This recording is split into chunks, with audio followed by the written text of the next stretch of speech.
Nag-promote ka po. Ay, Nag-promote, for the promote. Nag-promote. Okay. So, syempre, dahil nga ang dami naming inagawa, parang nanghihinayang ka na dun sa oras. So, syempre, isasabay mo na siya dun sa pagliligo kasi nga. Talagang sinabay sa pagligo. Real time to, hindi ito parang gawa-gawa lang. Naligo talaga siya. Naligo na po talaga ako noon. Tapos nakita ko, siya. August 28 po kasi noon. August 28 yun. Naalala namin. Opo, August 28. Blow by blow ito. Opo, August 28. Magkatapusan na. Kailangan matapos na yung mga dapat may tapusin. May commitment kasi siya. May nagpa-post para sa'yo, di ba? So, kailangan nang matapos yan bago mag-September. Tapos, sabi ko, siya malapit na pala. Sabay ko na rin sa... Kasi hindi naman po yun yung first time na nag-promote ako ng shampoo na nakaganon. Inagawa ko siya lagi. Ginagawa mo talaga lagi? Opo, inagawa ko siya. Tapos... So, nakahubad ka talaga lagi? Ganun ako pag... Ganun naman talagang maligo. Ano bang gusto nyo? Yun po. Parang jacket akin, maligo. Okay. Parang sa akin, okay lang naman. Kasi nga, ako naman po yung ga-edit. Okay. Siya ang mag-edit. Wala namang ibang makakakita. Tapos, ngayon, upload ko na. Natapos na. Upload na. Sa mga 10 p.m. po noon. Teka, saan ka nag-edit sa phone? Pag mga ganun po, dun po mismo sa phone po. Pero pag mga vlog po sa laptop na po. Wow. Kala mo naman sila ka dyan. Ang galing talaga. So, parang, galing mo ikaw rin nag-edit. So, 10 p.m., upload ko na siya. Ngayon, nag-brown out. Kala ko, pero na-edit ko na po yun. Na-edit ko na. Natanggal na yung nakakita yung labas. Na-play ko po yun. Na-edit na. Ito lang ang kita dapat talaga. Na-play ko na yun ng ilang beses bago i-upload. Ba't ko naman na-upload ng kita yung ano? Bakit namang i-upload kasi? Okay. Go. Tapos ngayon, nag-brown out. Natulog na po ako noon. So, akala ko ay na-upload na. So, okay na. Tapos mga madaling araw, syempre parang naiihi kapag madaling araw. So, umihi ka niyan. Tapos sabi ko, tingnan ko pala kung okay. Siyempre, natingnan mo rin yung views nun, kung na-upload na pati. Sabi ko, hindi pala na-upload. So, ang nakalagay doon sa taas ay retry. Okay. Sa TikTok ko po mismo in-edit kasi yun. Pwede kasi kayo doon mag-cut. Sa TikTok? Opo, pwede po yun, mag-cut kayo doon. Tapos, nung pinindot ko yung retry, data na po yung gamit ko nun kasi nga wala ng wifi, brown out. Retry, tapos nilagay ko na sa ilalim, tapos matulog na. Parang may nabulong sa'yo na, i-check mo yung phone mo. So, parang mga 5 minutes pa siguro po yun na... 5 minutes lang ang... 5 minutes. Pero, ang pagtingin ko, sige nga, tingnan ko kasi parang... May nagsabi talaga, may nagbulong-bulong. I-check mo yung phone mo. I-check mo yung phone mo. Mali ang na-edit. Tapos ngayon, chinek ko. Ngayon, okay. Go. Chinek ko. May nag-comment, 400 views lang po yun, di man 400,000, 400 na tao ang nakakita. Tapos, pagkita mo? May nag-comment po muna. Sabi ko, may nag-comment agad, maagang-aga pa. Tapos sabi niya, gising siya ng 4 a.m. Opo, sabi ko, ate, hindi ka na-edit. Sabi ko, tapos, dinanon ko na agad para makita ko kung saan, kasi alam ko na kung saan part yun. Sabi ko, dinilit ko na agad. Ano yung nakita mo? Nakita ko yung katawan ko. Sabi ko, upload ka ng sarili mong video. Opo, syempre. Yung iba sila ang nabibiktima, pero ito, talagang siya na ang nag-upload ng... syempre, sanay ako na parang laging naka-jacket, balot na balot po lagi pag nag-vlog. Tapos sa isang iglap buong katawan nakita. So ngayon... hindi ka na makakatulog nun. Parang uminit yung tenga mo na parang hindi mo na alam ang gagawin mo. So ngayon, aligaga ka na kasi parang... Ang una kong sinabihan ay yung boyfriend. Tuwing pa sa boyfriend niya. Nandito kasi ang boyfriend niya. Hindi kasi nila alam. Dapat kasi sa boyfriend lang ipapakita yun. So, hindi pa din niya nakikita. Hindi pa rin nakikita. So ngayon, sabi ko, may na-upload na ako. Sabi, umiyak ka na? Parang pa lang po ako. Parang, hindi ka pa umiyak na? Sa sobrang aligaga mo pala, kahit gusto mong umiyak, hindi natulo yung luha mo. Pwede pala yun. So, hindi mo alam kung iiyak ka o na maninervyos ka, manginginig ka. Kaba mo na, sabi ko, may na-upload ako. Ano na-upload mo? Yung katong kong nakita. Saan? Sabi ko, syempre hindi ko naman mapakita kasi nabura na nga. Ilang views, ganyan. Ang ina-expect ko pa nga na kinabukasan, yan nakalat na agad. Pero sabi niya nun, hindi natin alam kung kailan, Pero possible na may nakapag-save niyan, ihanda mo yung sarili mo. Sabi ng boyfriend mo. Opo. So, buong maghapon, nag-search na ako nun sa TikTok. Kamangyan Sinearch mo na. viral. Gumanong ka na? Nag-search na ako ng ganun. Siyempre, nakakabahan ka. Kamangyan, nakahubad. Yung ganyan. Ina-search ko na, ay, wala pang nalabas. Salamat. Opo, wala. August, September, October, So, akala wala. mo okay Sabi na? ko ay, October pa nga po, parang nagkita-kita pa kami na kuya. Tapos may napag-usapan ng mga issue. Tapos alam nyo, gamuntik na rin ako magkaroon ng issue. Sabi ko ganyan, alin yan? Ay, nakapag-upload ako na nakahubad. Buti walang nag-save, sabi ko pa nun. Buti, kasi nga, ilang buwan na walang nakapag-save, walang nag-post. Oh, ang babait na mga tao. Parang ganyan pa ako. November 1. Naku, araw ng patay. Opo, may nang blackmail sa amin.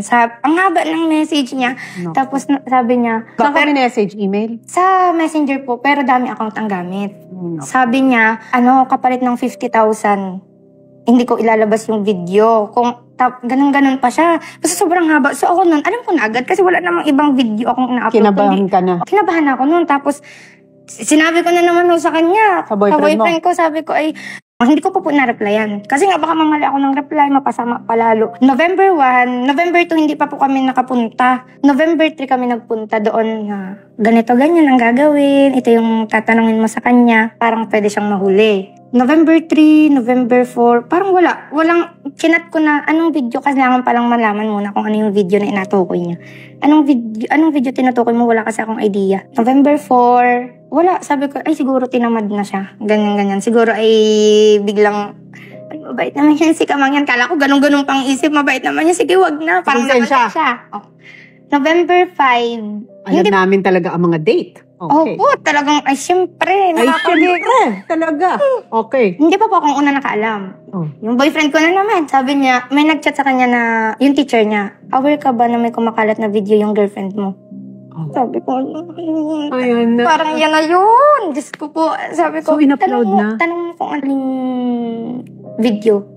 Tapos pagka-send, yun na. Sabi ko, yan na nga yun. Tapos, hanggang sa, ang dami na nag-message sa akin ng mga kakalala ko, hala, na-delete mo na ba yung video mo? Uy, may hindi ka na-edit. Parang ang dami, ganyan-ganyan lahat. Tapos, sa, buong Oriental Mindoro sa probinsya namin, kumalat. Hindi po siya pinost. Nagkalat siya sa mga GC-GC. Siyempre, ako kala mo ay investigate. Saan ang galing? Para kala ko kasi isang tao lang yung nagpapakalat. Saan ang galing? Wala na, hindi mo na matrace. Hanggang sa nag-end siya doon sa isang estudyante na taga Oriental Mindoro na yun pala po, merong mga GC na andun yung mga bastos ng video. Napasama yung video ko doon. Napasama yung video ko doon. At dahil nga taga Oriental Mindoro siya, huy, si Kamangyan, kita yung mga pre. Yan, sined na. Hanggang sa nagpasa-pasa na siya. Ang galing mo, trace mo kung sino ang nagpakalat. Opo, yun, hanggang sa nagkalat-kalat na siya. Tapos, yun na, buong Oriental Mindoro. Tapos, akala ko nun ay parang, siyempre, kababayan, baka naman, parang papagtanggol ko. Pero, karamihan sa kanila, si Kamangyan, nag-Viva-Max na. Parang ganun, parang dun ako na, Inusgahan ka na. opo, ang dami na, parang, ba't nagawa pa niya yan ay, yung parang ganun po, ba't kailangan magubad? Ang dami na, Naku, paano mo hinandle yan? siyempre yung family ko po, parang sabi ko nga nun, parang hindi ko naman siya talaga kaya na mag-isa. So, buti andyan sila. Tapos, alam niyo ba po, diga November 5 nag-boom. Nag-boom. Okay, ito na talaga yung boom na boom. Nagkakalat-kalat na. November 6, nagpunta pa ho kami nun ng Bahay Kanlungan. Yung Bahay Kanlungan, andun yung mga batang na-rape. Parang magatulong po kami doon. Okay, so November 5, sumabog yung video. Pero November 6, nakaschedule ka talagang pumunta sa Bahay Opo, Kanlungan. parang Ang Bahay Kanlungan ay lugar na mga batang na abuse, na molestya, na rape, di ba? So tinuloy mo pa rin yung November 6. po, parang tinanong pa nga nila ako, kaya mo pa? Kasi syempre, yung mga tao dyan, parang paglabas mo palang, Husgahan parang ka na. ang tingin ko agad, Naka-x-ray. parang, oh my God. Tapos, sabi niya, katuloy pa rin. Sabi ko, gusto ko silang makita. Tapos parang siguro win na rin yun ni Lord na parang nasabi niya na dadalhin kita, huwag kang mag-alala, dadalhin kita dun sa lugar na mafe-feel mo na yung problema mo sobrang liit lang. Totoo yan. Pagpunta ko dun, grabe, paano nila nagagawang tumawa? Parang nanliit ako dun sa problema ko na parang, grabe, parang ang kapal naman ng mukha ko kung apakadibdibin ko yun. Ito nga mga bata. Sila Na yung parang, opo, na possible na hindi na matuloy yung mga pangarap nila nang dahil doon. Ako, hindi naman ako na nakita lang nila yung katawan ko, hindi naman nila na okay naman ako. Hindi ka na-abuse physically. Opo. You were abused, in the Opo. internet. Yun Oo, po. by the video. Pero Parang- ito, na-meet mo yung mga bata Mhm. na talagang tumaan sa rape, molestia, physical abuse. Tapos nung andun ako, parang kumanta pa sila noon na yung kay Yeng yung salamat. Parang may yung lyrics doon ay para sa'yo ako ilalaban. Naiyak na ako noon. Parang ang galing naman nila. Tapos Ang galing naman ni Lord. Opo, Kung paano kanya kinomfort. Opo, tapos nung paalis na ako noon, hinag ako ng mga bata. Tapos na hindi nila alam na may napagdaanan ako. Hinag nila ako, parang hindi na to yung mga bata. Parang si Lord na siguro yung ngayon. Sabi. Alam mo, totoo yan.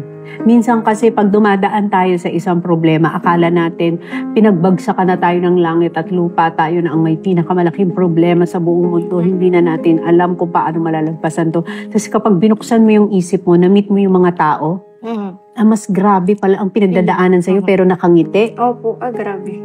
Makukonsensya ka, maiisip mo na kung sila Kaya nila. na mas malaki ang problema nila at mas masakit ang nangyari sa kanila na kaya nila, paano pa ako? Parang nabigyan ka ng lakas ng loob, ano? Sobrang mahalaga pala talaga ng support system. Hindi porket, kunyari, tumatawa-tawa ang tao ay okay na siya, na wala na siyang problema. Pero ako nun, sabi ko nga, yung ipa-feel pa lang sa akin ng family ko na nag-act sila na normal, na parang walang problema. Yun yung sobrang laking tulong na nung kaya nilang tumingin sa mata mo, nang wala ate, parang so parang gano'n, wala pala talaga, parang maliit lang yung problema. Tapos sabi sa akin ng kapatid ko, alam mo ate, ang daming nagapasa sa akin ng video, pero hindi ko pinanood. Kasi nire-respect kita. Parang, parang, buti ka pa, hindi mo napanood. Pero ang galing, importante talaga pag dumadaan ka sa medyo madilim na parte ng buhay mo.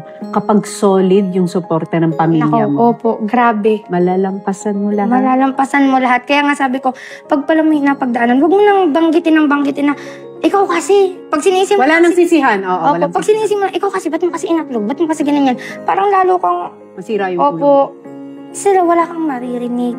Parang chill-chill lang.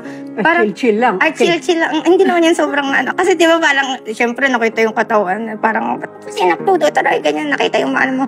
Parang, Ang bait naman nila. opo, sobra. Pero alam mo, naniniwala kasi ako, lahat ng pinagdadaanan natin, preparasyon yan sa susunod na mangyayari sa buhay mo. Malamang itong malaking pagsubok na ito na pinagdaanan mo, may maganda kasing kapalit ito eh. So hinahanda ka muna. Laging ganun eh. Minsan dadaan ka sa masakit. Bago mo makuha yung, pag binalikan mo, kaya ako pala pinagdaanan ito kasi mangyayari pala ito. Hinahanda pala ako para dito. Hinanda pala ako sa to nito. Ayun, di ba? So ngayon, sabi ko nga, okay lang Lord na pagdaanan ko to, ganyan-ganyan. Basta, kasama siya. Parang, basta healthy kami, parang kaya namin lampasan yung mga problema na yon. So, mas naging strong ako. Parang kahit anong, siyempre sa banda-banda yan, wag naman muna. Pero siyempre may mga darating at darating na problema. Pagsubok. Parang kaya mo na lampasan.